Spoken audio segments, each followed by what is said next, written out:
Dealing with conflict directly and for results.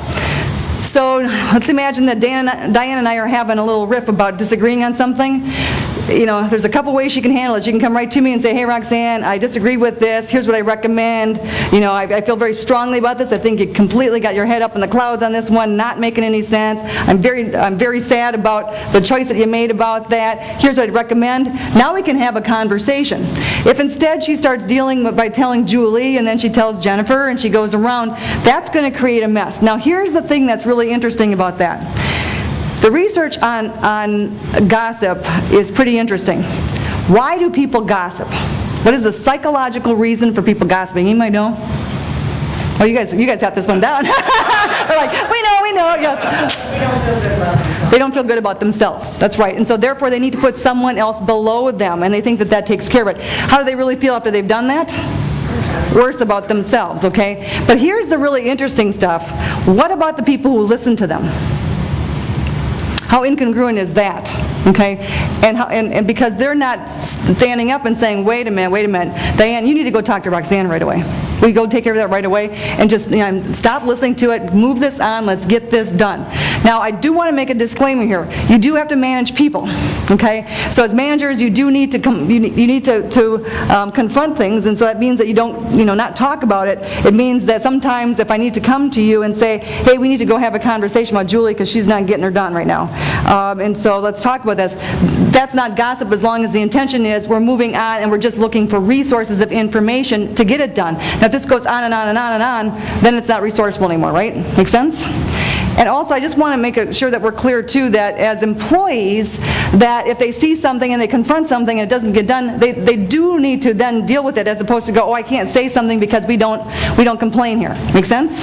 So they still need to come to you, yes, and kind of go, hey, I approached this, I asked for what I needed, I'm not getting it, now this may be something that you need to deal with because it's not being handled as it stands. So I want to make sure that you get across to your people that not being a whiner about this kind of thing doesn't mean you let people get away with things forever and ever. Make sense? Got it, okay? Next one, living your word, meeting deadlines and commitments. So I want to talk for a little bit here about what living your word means as a value. And so if I don't finish a project by Tuesday at 2 o'clock when I had said that I would get it done, is this a problem? Yes. It's a problem, okay? So there's a couple things that need to happen here. First of all, if I know there's just no way I'm going to get that project done, what do I need to do before I miss the deadline? Don't wait, yeah. Immediately, cough up that fur ball and say, I am behind, I want you to know, I don't want you to be surprised. Here's my massive corrective action plan. What do you do after you miss the deadline?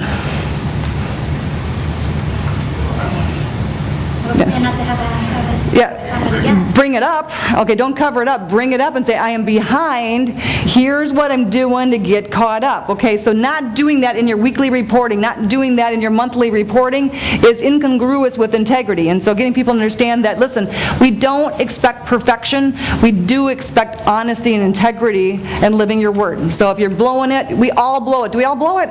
Anybody here in the room not blow it within the last week?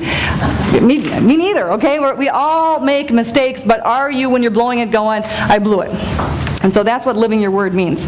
So there's several others here down the line that gives you just a little bit of sense of what are some ideas of values. Now it's time for you to create your own values. And I want you to think about running the highest performing bank in the country. And you're in charge. And with that in mind, what I want you doing is creating the values that you would be standing for as an organization if you were to create that kind of result. Create it in a way that, for instance, like a value that I really love is always do the right thing. I love that better than integrity, so I'm going to vote for getting integrity off our list and go for always do the right thing.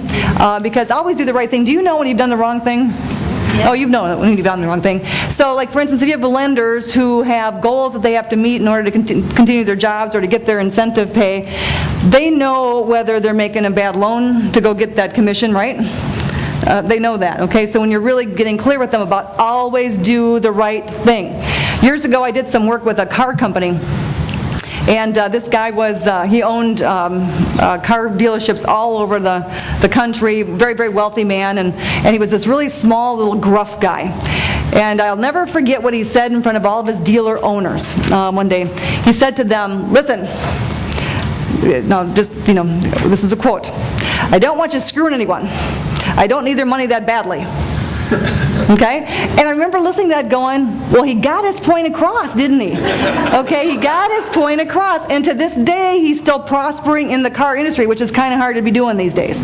Okay? But because he stood for, don't go messing with people, because in most car dealerships, it's what can I get? And he's saying, no, we always do an honest deal, and people will always come back, and they'll always buy their kids' cars from us, and we'll get the repeat and referral stuff. That's the business model we're working off of. So be very, very clear, what are the values you stand for? So.